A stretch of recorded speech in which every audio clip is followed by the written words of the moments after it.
వింటూ ఉన్నాం, చెవి వింటం లేదు. చెవి వింటం లేదు కనుక స్పష్టంగా తెలుస్తూ ఉంది చెవి ద్వారా ఇంకొకటి వింటున్నాడని. మనం వాళ్ళందరికీ మనం అనే పేరుతోనే అయోమయం. అంటే మామూలుగా ఈ జిల్లా మొత్తం ఉన్న వాళ్ళందరికీ దేవుడు అని పేరు పెట్టేశారు అనుకోండి, గవర్నమెంట్ వాళ్ళు బలవంతం చేసి, అప్పుడు ఎలా ఉంటుందో అలాగే ఉంటుంది. మనం లోపల ఉన్నటువంటి ఒక 1000 వ్యూహములు ఉంటాయి, అందులో ప్రతిదానికి నేననే పేరు. దేవుడు ఎట్లా దేవుడిని పిలరా దేవుడు అంటారు. ఏ దేవుడిని పిలవాలో దేవుడు చెప్పాల్సిందే ఏమండి. అప్పుడు లావు దేవుడు, సన్న దేవుడు, మరి పళ్ళ దేవుడు, తొరి దేవుడు, క్రాపు దేవుడు, బట్టతల దేవుడు, పిలక దేవుడు, ఇలా పెట్టుకోవాలి. మళ్ళీ దేవుడు ఆడాలి. ఇప్పుడు మనం అలాగే దేవుడు ఆడుతున్నాం ఈ నేననే పదంతో. అంటే ఒకే పదంతో ఎన్ని వందల మందిని పిలుస్తున్నాం. ఇప్పుడు దీంట్లో మనకి చెప్పింది, ఆ వినేటువంటి వాడు చెవి ద్వారా వినడం. ఇదివరకల్లా చెవి ద్వారా వాడే వింటున్నాడు, ఇప్పుడు చెవిట ఉంచి వాడు వినటం నేర్చుకుంటాడు. అయితే వీటి వల్ల ఏమొస్తుందండి ఇట్లా చేస్తుంది? ఏమీ లేదండి, అక్కడెక్కడో రామాయణం చెబుతున్నారట ఏమండి. ఏదో ఉత్తర దేశంలో ఒక మహానుభావుడు రామాయణం చెబుతున్నాడు, వినాలి. ఎట్లా పెడతాం మనం? ఉద్యోగం ఉంటుంది, వ్యాపారం, అందుకని మీరు వింటారన్నమాట. అలాగే హిమాలయాల్లో ఎవడో ఏదో సాధన నేర్పుతున్నాడు, నేర్చుకోవాలి, మీరు నేర్చుకుంటారు. అలాగే ఒక్కొక్కప్పుడు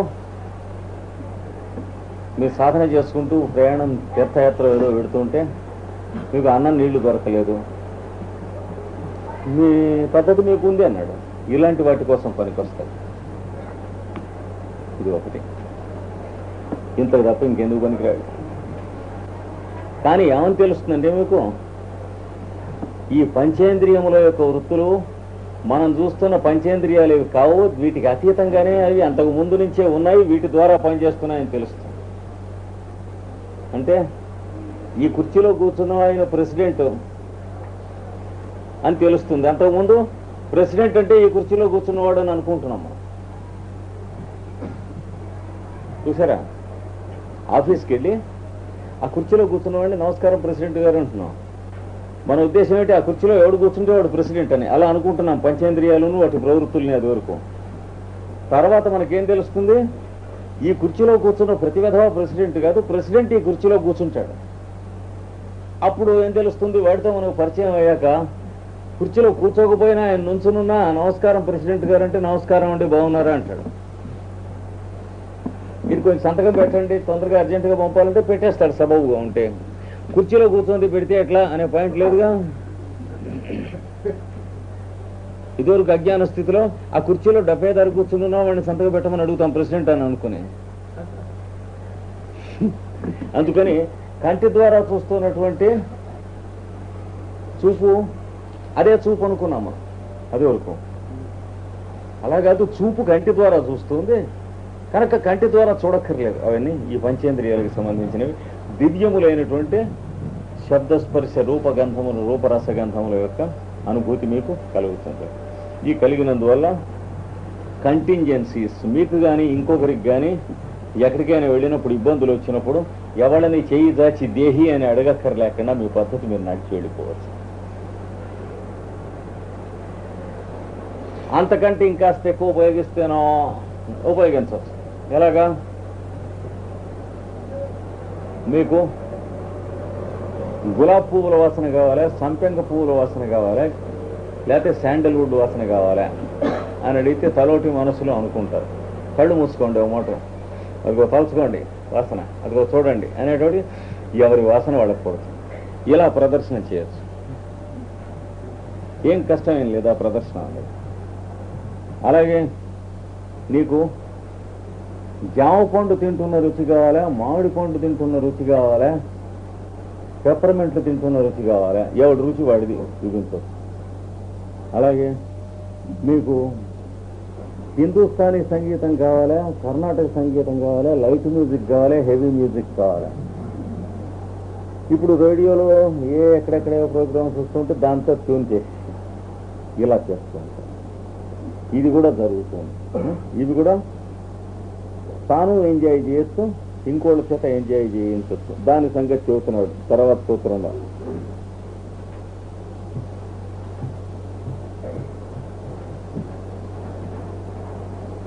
ఇవన్నీ నిజంగా ప్రయోజనం లేనా అని అడిగితే చూస్తున్నాడు.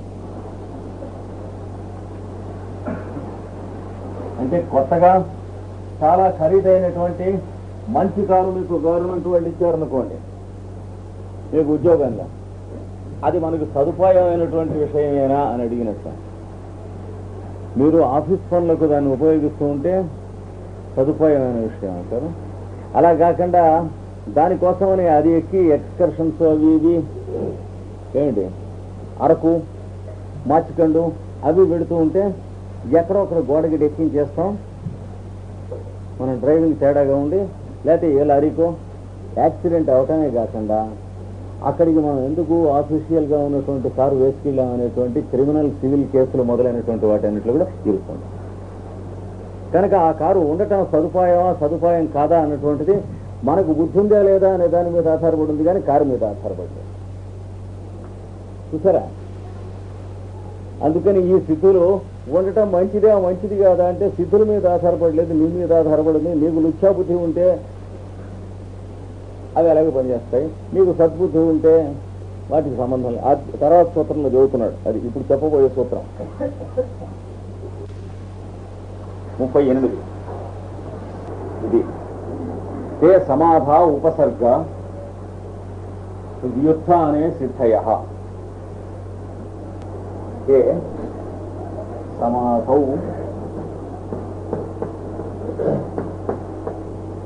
ఉపసర్గాః వ్యుత్థానే సిద్ధయః. అలా పెడతాయి. తే అంటే అవి పై చెప్పిన 5 దివ్య ఇంద్రియ శక్తులు. ఏది దివ్య రుచి, దివ్య వాసన, ఇవన్నీ దివ్య సంగీతం, సాంకీర్తన, ఇవి అవన్నీ 5. ఏ సమాధవు అంటే సమాధి యందు,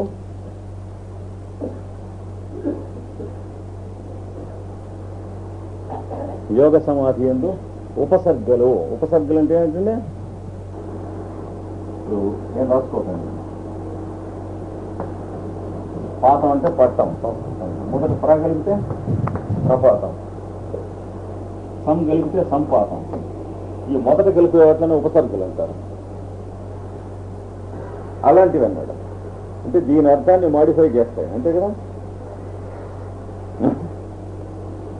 ప్రాప్తి, సంప్రాప్తి, అలాగే యోగం, సంయోగం, వియోగం, అవయోగం, ఆ మొదట కలిసేవన్నీ ఉపసర్గలు.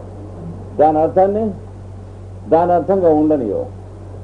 ఇది ఉంటే నీకు సమాధి కావాలంటే ఉపసర్గలుగా పనిచేస్తాయి.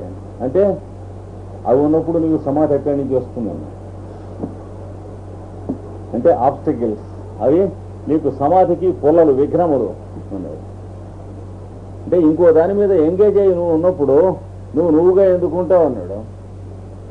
ఎంత గొప్ప విషయమైనా సరే అది కంపోజర్గా నువ్వుగా ఎందుకుంటావు, అదిగా ఉంటావు. కానీ అసలు మొట్టమొదట ఆ పాకి పరిస్థితి నుంచి యువతలకు రావటానికి కదా యోగ స్థితి మొదలెట్టింది. అలా కాదండి ఈ సంఖ్యలు బంగారంతో చేయబడినవి అంటే కావాలంటే వేసుకోను. అప్పుడు వీడు చెప్పిన సంఖ్యలు ఇనపవి, ఇవి గోల్డెన్ వెంటే వేయించుకున్నాడు. అయితే కావాలంటే అది వద్దని చెప్పాడు. కనుక అవి సమాధౌ, సమాధి యందు, ఉపసర్గా అంటే విఘ్నములు.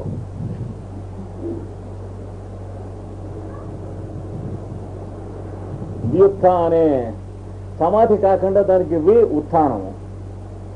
ఉత్థానం అంటే పర్వర్షన్, అంటే తలకింద తిరిగితే, అంటే ఆబ్జెక్టివ్ వరల్డ్లో పర్పస్ దాని వాటికి ఉంటుందనేటువంటి ఒక పతనం కనుక నువ్వు చెందితే అన్నాడు. సిద్ధయ, వాటిని సిద్ధులు అంటారు. ఇవి బయట ప్రపంచంతో నీకు ఏదన్నా సంబంధం పెట్టుకుని వాళ్ళకేమన్నా నువ్వు చూపించేది ఇది చేయాల్సి అని అనుకుంటే అవి సిద్ధులు అంటారు. అంటే ఇక్కడ చెప్పాను, నీకు కావలసినటువంటి దేనికి అది వెనక్కి రావాలి. నువ్వు 10 మందిని కూడా వేసుకుని ఊళ్ళు తిరుగుతున్నావుట, వాళ్ళకి చూపిస్తున్నావుట అంటే 10 మంది చూసేటువంటి వాళ్ళకి అబా కృష్ణాచార్యులు గొప్పవాడు అంటానికి పనికోవచ్చు, వాళ్ళకి నువ్వు గొప్పవాడు ఉండొచ్చు, వాళ్ళ దృష్టిలో నువ్వు దేశాలను తిరుగుతూ ఉండొచ్చు, వాళ్ళ దృష్టిలో నువ్వు వీళ్ళందరికీ మీద పలికిపోడు గలవాడు, నీ దృష్టిలో నానా గడ్డి తింటున్నావు అన్నారు. అంతే కదా. 10 మందిని మీరు తగిలించామనుకోండి, తగిలించి ఊళ్ళన్నీ చూపించి తీసుకురండి అని అన్నారనుకోండి, చూసే వాళ్ళకి ఎట్లా ఉంటుంది? చూస్తూ వీళ్ళందరినీ నిజంగా లీడ్ చేసి పెడుతున్నాడండి లీడర్. కనుక బయట వాళ్ళ దృష్టి నీకు కావాలంటే లీడర్ అన్నాడు, నీ పాయింట్ ఆఫ్ వ్యూ నీకు కావాలంటే ఎడిసినట్టుంది, నీ ఇష్టం అన్నాడు, ఏది కావాలన్నా. కనుక నువ్వు ఏదైనా సర్కస్ పెట్టుకునేందుకు, కంపెనీ పెట్టుకునేందుకు, లేదా కొంచెం ఏదో ఒక 1 ఏడాది 2 ఏళ్ళు ఉపయోగించేసి శుభ్రంగా పిల్లలందరికీ తలహొయ్యిలు ఉండేటువంటిది కొంచెం మనీ చేసుకుని బ్యాంక్ బ్యాలెన్స్ ఏర్పాటు చేసి వదిలేయటం, అది అలాంటి వాటికి సిద్ధులు. ఆ తర్వాత మళ్ళీ నువ్వు యోగాభ్యాసం చేయటానికి ఈ జన్మలో నీ ఇష్టపడదు మనస్సు. When the curtain is dropped in the middle, the show is never repeated and it may be repeated tomorrow అన్నాడు జ్వాల్కర్. నాటకం మధ్యలో తెరబడితే మళ్ళీ ఇవాటికి తెర ఎత్తబడదు నాన్న ఈ జన్మకి, నష్టం ఏం లేదు కానీ వచ్చే జన్మలో ఇది కనుక అవి ఆ పై చెప్పబడినవి దివ్యము అవి ఇవి అన్నారు చూడండి. చాలాగా సంపెంగ చెట్ల మధ్య కూర్చున్నట్టుగా ఉంటుంది, ఎందుకంటే ఉంటుంది. మీరు కాసేపు అరగంట ధ్యానం చేయండి, ఉంటుందో లేదో మీకే తెలుస్తుంది. ప్రతి వాడికి ఊటి బలాదురు స్థితులు లాంటివి మీకు అది కావాలంటే బాగుంటాయి. నేను ఎందుకు బాగుండవు?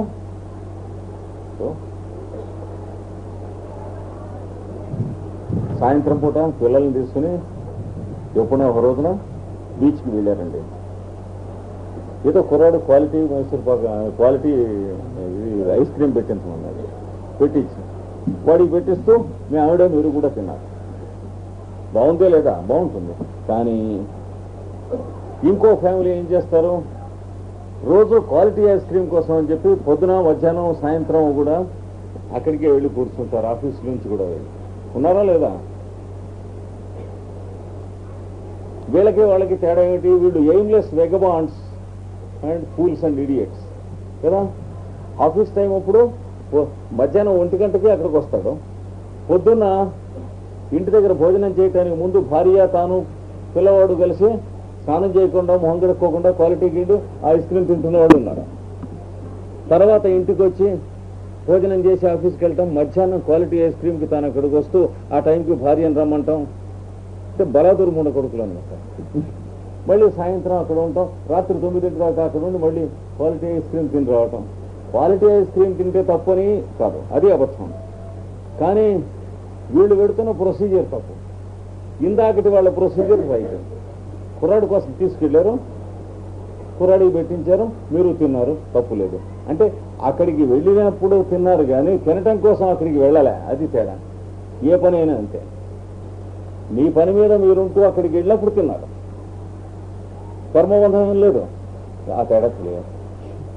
అంటే ఆ తేడా సామాన్యంగా తెలుగు పైకి హొలయ్య ఉంటాయి రెండు. వాడు వీడు పక్కన కూర్చుని ఐస్ క్రీమ్ తింటూ ఉంటే ఒకడు నోటితో తింటే ఒకడు ముక్కులో పెట్టుకుంటాడా? ఇద్దరు ఒకలాగే తింటే భౌతికంగా ఒకడు కుక్కుని ఒకటి తొక్కుని అలా చేయడు. ఇప్పుడు దానికోసం వెళ్ళి తింటున్నటువంటి అడ్డగాడిదే అలాగే తింటాడు. అక్కడ దాకా వెళ్ళారు కాబట్టి పిల్లల్ని తీసుకుని ఆ రోజున పిల్లాడి బర్త్డే కాబట్టి అని వాళ్ళతో తింటున్నవాడు అలాగే తింటాడు పైకి. మనకు ఆ తేడాలు ఏం బోధుకెట్టినట్టు కనిపించవు. అది కాక మనకు కనిపించడానికి కాదు, ఎవడికి వాడి కోసం అది ఆ తేడా, తాను ఆరోహణ చేయటానికి. కనుక ఇవన్నీ సమాధి యందు ఉపసర్గలు అంటే పుల్లలు విఘ్నాలు అన్నాడు. వ్యుత్థానే అంటే తలక్రిందులైనప్పుడు, అంటే పర్వర్షన్ అనేటువంటిది వచ్చినటువంటి వారికి ఈ సిద్ధులు అన్నాడు. సిద్ధులు అంటే ఏంటంటే అటైన్మెంట్. ఇప్పుడు సాధించినటువంటి ప్రపంచానికి ఇవన్నీ చూపించడం, హైదరాబాద్లో వెళ్ళి ఇవన్నీ ప్రదర్శన ఇవ్వటం, అప్పుడు మరి ముఖ్యమంత్రి గారు మంత్రులు వీళ్ళంతా వచ్చి చూడటం. ఏమిటి దీని పరమావధి అంటే, నా కోసం కాదండి, అసలు ఈ విద్యలు ఉన్నట్టు మీకు తెలియజేయటం కోసం అని చెప్పి కోయటం. కనుక కృష్ణమాచార్యులు తన కోసం కాదు, ఈ విద్యలు ఉన్నట్లు ప్రదర్శన చేయడానికి హైదరాబాద్ వచ్చాడు కనుక ఆయన్ని ఈ విద్యా అకాడమీ అని, యోగా అకాడమీ అని ఒకటి పెట్టి ప్రెసిడెంట్ చేయండి అంటాం. మరి దానికోసం దాన్ని కాపాడుకునేందుకు జాగ్రత్తగా తను ఇంకో కొంతమందిని జాగ్రత్తగా తన చుట్టూ వేసుకుంటాం. తను ఎలాగో బ్రాహ్మణ్ కనుక ఇంకొంతమందిని బ్రాహ్మణ్ చేస్తే బోల్తా కొట్టిస్తారు వీడిని. ఎటాగో బ్రాహ్మణ్ ఉంటే ఏమిటి, ఎట్లా ఉంటుంది వాడి పొజిషను, పక్కన సపోర్ట్గా ఉంటారని ఇంకో బ్రాహ్మణ్ వేసుకుంటే వీడిని వీడి తాతని కూడా ధ్వంసం చేస్తాం. బ్రాహ్మణ్ అంటే అది లక్షణం. లేదా నలుగురు రెడ్డి గారులను వేసుకున్నాం అనుకోండి, వాళ్ళు వీడిని కొంటారు. వీడి మాట వాళ్ళు ఎందుకు వింటారు? లేదా ఒకరిద్దరు చౌదరి గారిని వేసుకున్నాం అనుకోండి, వాళ్ళిద్దరు కలిసి వీడిని పంచుకు తినేస్తారు. అవి లేకుండా వీడు కాపాడుకుంటూ కూర్చునేందుకు చేస్తే యోగాభ్యాసం అంటే అదే యోగం. ఇంకా చివరికి ఏం మిగిలింది? ఇంత అయితే ఎదుగుట నా కోసం కాదండి, ఈ బుకాయింపుల్లోకి వెళ్ళిపోతుంది. అంతకంటే ఏమీ లేదు. అంటే జడబడతడు కదా, వెళ్ళిపోతుంది మొత్తం అంతా. అందుకని జాగ్రత్త. ఇక్కడ శుభ్రంగా సూత్రం బాంబు పేల్చినట్టు పేల్చాడు. లోఫర్లకి అవి సిద్ధులు అంటారు. మీకు ఇంకొంచెం దూరం యోగాభ్యాసం ఇందాక చెప్పినటువంటివి ఏం కావాలి అని అడిగితే, రియలైజ్డ్ లివింగ్, తర్వాత ఆబ్లిగేషన్స్ లేకుండా, బంధాలు లేకుండా లివ్ చేయటం, రెస్పాన్సిబిలిటీ అనేటువంటిది వదలకుండా లివ్ చేయటం, ఇవన్నీ ఉన్నాయి. వాటి కోసం కనుకైతే ఇవ్వద్దు అన్నాడు. కాదా లోఫర్లా తిరగటానికైతే అవి తెచ్చుకోండి. రెంట్లో ఏదో నీ ఇష్టం. తర్వాత సూత్రం 39 అనుకుంటా మన లెక్కల. అది 39గా, ఈ లెక్కలో 39 అవుతుంది. పోలేండి, నంబర్ 21.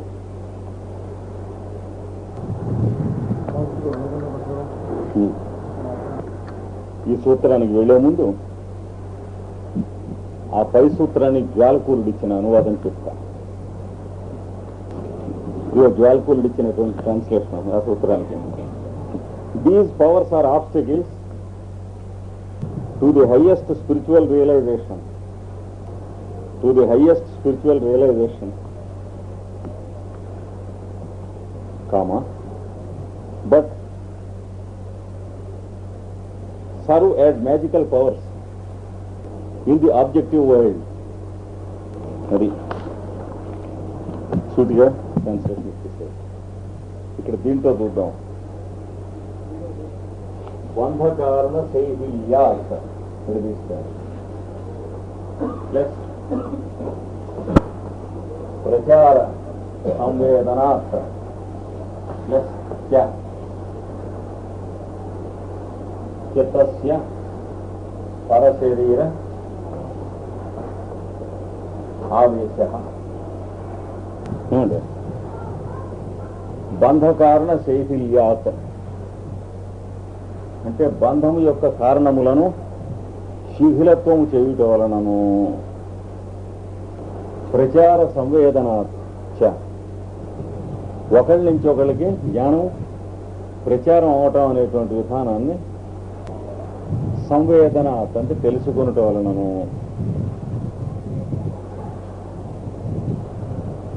చ అంటే మరియు అని ఇంకేం లేదు, రెండు చెప్పినప్పుడు అండని ఈ రెండు మీరు కనుక చేతనైతే చేస్తే యోగాభ్యాసంలో ఇందాక పై చెప్పినటువంటి అవి మనకు కావాలా అక్కర్లేదా? కావాలంటే దాని పేరేమంటారు? బంధం అంటారు. మనకి కావలసినటువంటిది ఇంకోటి కనుకైతే శైథిల్యం అంటాడు. కనుక బంధ కారణములా మీ దగ్గర ఉన్న యోగాభ్యాసం చేస్తూ ఉంటే వచ్చిన బంధ కారణాలు ఉంటాయి. ఒక్కొక్కడికి పర్సనల్ మ్యాగ్నెటిజం వస్తుంది యోగాభ్యాసం చేస్తూ ఉంటే. తెగ తొంభల కింద జనం చేరుతారు. ఎందుకు చేరుతున్నారో వాడు చుట్టూ తెలీదు. రామకృష్ణ పరమహంసకి సడన్ గా వచ్చింది. వచ్చినప్పుడు ఆయనకి 24 గంటలు న్యూసెన్స్ అయిపోయింది. అయిపోయి కళ్ళు మూసుకుని మరీ ఒక 2 రోజులు ఏం చేశాడు, అలాగా మొహం మాత్రం తేజో మొహంలాగా ఉన్నట్టుగా ధ్యానం చేశాడు. అది మిగిలిపోయింది సార్.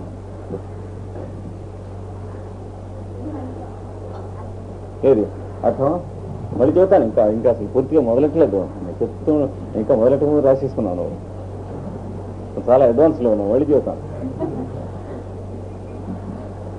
కనుక ఇవన్నీ బంధ కారణములు. ఏవైనా సరే మనం ఏది చేస్తూ ఉంటే వచ్చేటువంటి ఫలితాలైనా చెప్పాం కదా. నీకు ఈ ఆఫీసరు ప్రమోషన్ వచ్చాక కారు ఇచ్చింది గవర్నమెంట్, జీప్ ఇచ్చింది. అది బంధ కారణమా మోక్ష కారణమా? దేని మీద ఆధారపడి ఉంది? ఆ కారు ఎంత ఖరీదైంది, దాని డబ్బా ఏ లోహంతో చేయబడ్డది, దాని మీద ఆధారపడలేదు, నీ మీద ఆధారపడి ఉంది. ఆఫీసరు కారు కోసం ట్రిప్పులు వేస్తున్నాడంటే బంధ కారణం. ఎందుకంటే కారు వీడిని బంధిస్తుంది, వీడు కారుని బంధించడంలే కదా. కారు కండిషన్గా బతుకుతున్నాడు, జీప్ కండిషన్గా బతుకుతాం. అట్లాగా టీవీ కండిషన్ అంటే 2-3 రోజులు కాలేజీ స్కూల్ మానేసి టెలివిజన్ దగ్గర కూర్చుంటాను. కొత్తగా టీవీ పెట్టినప్పుడు కొత్తగా ఏది పెట్టినా అంతే, దానికి కండిషన్గా ఉంటాం. అవి బంధం అంటారు. యోగాభ్యాసంలో కూడా కొత్తగా మీకు వచ్చినటువంటి దూరం నుంచి ఉండి ఎవడో చెప్పాట ఆయనకి, ఓ పాకి కబురు ఏమని, దూరం నుంచి పుస్తకం ఇలా తిప్పుతూ తల కిందలో పుచ్చుకుంటే ఆయన చదువుతాడు. అది చూడాలి ఈయనకి. సరే చూసి చదివాడు. చదివి ఇది వ్యవహారం చేసే పని అయినా నేను చదివాను, నువ్వు చూసావు అనుకో, ఇప్పుడు నీకేమొచ్చిందని అడిగాడు. ఆన్సర్ ఏమైనా ఉందా? ఆయన దగ్గర కాదు, మన దగ్గర. మనకే చూపించాడు అనుకోండి. ఆయన చూపించి నువ్వు ఇప్పుడు కళ్ళారా చూసావు కదా, నీకు కనీసం ఇదేనా నీకు వచ్చిందే అని అడిగితే మనం చెప్పవలసింది ఏమిటి? కేబిఎం మొహం పెట్టడమే, ఏమి రాలేదు. వాడెవడో భోంచేస్తుండగా చూశాడంట అంటే ఏమొచ్చింది? అదంతా ఇది అంతే. అంటే సో ఇడియాటిక్ ఇట్ ఈస్. ఆయన సరిగ్గా అదే అన్నాడు. ఇది వెధవలు చేయాల్సిన పని అయినా మనం కాదన్నాడు. అయితే ఇది రుజువు చేశారట కదా అని అడిగాడు ఈయన. అంటే ఆయన పెద్ద మాట అన్నాడు. ఎవడో వెధవ అడిగినప్పుడల్లా చేస్తూ ఉండాల్సి వచ్చింది, చేశాను.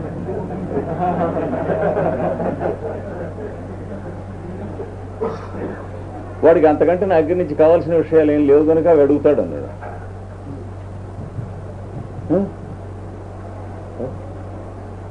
వర్షం లక్ష్మీదేవి కోసం తపస్సు చేశారు కొంతమంది కూర్చొని. అలాగా వాడు కళ్ళు తెరిచి ఏం కావాలని అడిగితే ఒక పెసరట్ ఇమ్మని అడిగాట. అదేమిటో నాయన, నేను లక్ష్మీదేవి అని నాకు తెలుసు అన్నమాట. నా భార్య చేసి పెట్టమంటే చేసి పెట్టలేదని చెప్పి తపస్సు చేశాను. జాలేసి పోనీ ఇస్తాను, ఇంకేదన్నా కూడా అడుగు అందుకే ఆవిడ. అంతకంటే ఏం అడుగుతాను తల్లి, ఇంకేం కావాలి, కావాల్సింది వచ్చిందంటే ఇంకేం కావాలి ఇచ్చే. సరే సన్నాసని ఇచ్చేసింది, పళ్ళెం కూడా ఇచ్చింది. పోన్లే వాడికి ఉపయోగిస్తున్నాడు. ఆ రెండో వాడు పక్కన నుంచున్నవాడు ఇల్లు ఇలా అంటున్నట్టు, అంటే ఈ పిచ్చివాడు ఇలా అడుగుతాడేమని. ఇంకా అడగచ్చు కదా మంచిగా అని.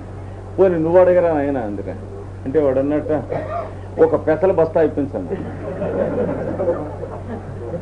ఆవిడ కనపడ్డప్పుడు ఒక పెసరట్టు ఏమిటి రేపు మళ్ళీ తిందాం అనిపిస్తే అని అది మనం తెలివైన వాడడం అనుకున్నాడు వీటిలో. అంటే ఒరే ఇంకేం లేవా నీకు అడగటానికి, ఇంకా కూడా ఏదన్నా అంటే ఇంతకంటే ఎవడైతే మాత్రం ఏం అడుగుతాడు అన్నట్టు. పక్కన మూడో వాడు బుద్ధి లేదు వాడికి అన్నట్టు, ఏది అమ్మవారు అంక చూస్తూ. అంటే అప్పుడు పోను నువ్వు అడగరా నాయన అంటే, ఒక ఎకరం చేను ఇప్పించు పెసలేసుకుంటాను. అదేమిటో నీకు ఇంకా అడగాల్సిన ఏం లేవా అంటే, అంతకంటే ఎవడైతే మాత్రం ఏం అడుగుతాడు అన్నట్టు. వాడు ఇలాగ అడుగుతూ వెళ్ళింది వరసన. వెడితే చిట్ట చివరి వాడు కాక అంతకు ముందు వాడు ఉపధ ఉన్నాడు. వాడు నీకేం కావాలంటే అడిగాక మళ్ళీ నువ్వు అవునంటావు కాదంటావు అన్నట్ట. అదేమిటో నేను లక్ష్మీదేవిని కాదంటావు ఏమి ఉండదు అని అంటే, ఊనపడంగా అయితే నాతో కూడా వచ్చి మా ఇంటి వండుకో అన్నాడు.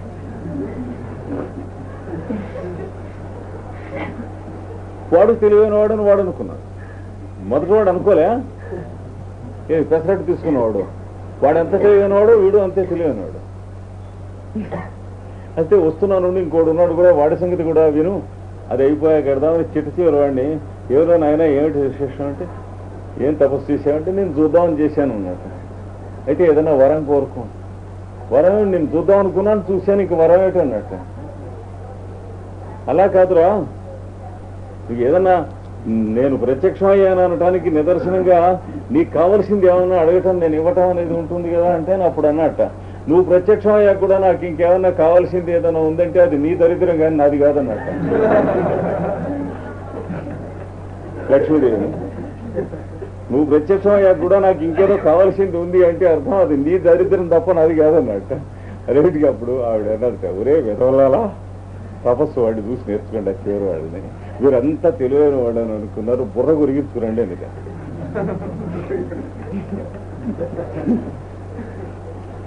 ఒక్కడే తపస్సు చేయడానికి పనిపించిన వాడు వాళ్ళందరిలో, మిగతా వాళ్ళ తపస్సు అంతా పొతస్సు వెళ్ళిపోయి వేస్ట్ అయిపోయింది కనుక బంధ కారణాలు అవన్నీ. ఈ మొదటి వాళ్ళందరికీ ఆ చిట్ట చివరి వాడు ఒకటి తప్ప చేసిన తపస్సు అంతా బంధ కారణమే, వేస్ట్ కాదు.